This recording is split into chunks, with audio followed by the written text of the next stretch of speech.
Men Kuday'mın dedim.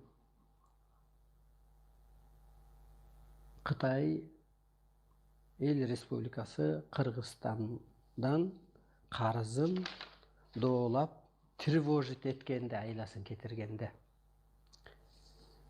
Керек болса, sen maga Kırgızga karızsın dedim.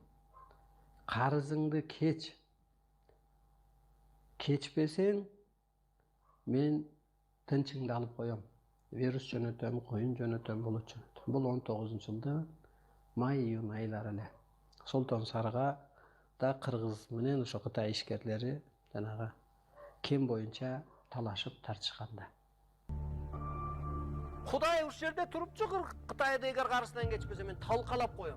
4 миллиард доллар карызбы, мен 40 миллиардка минуска түшүрүп коем. Табият аркылык жасалайбыз. Анан тобосуна жанбай не болду? Вирус жөнөтөбүз, коюн, булут жөнөтөбүз. Шартым аткарбайбы? Сразу кырсак. Virüs деген түшүнүк 20-кылымдан бери жок эле. Болду, анын да коронасы, таажылуу, эң күчтүүсү.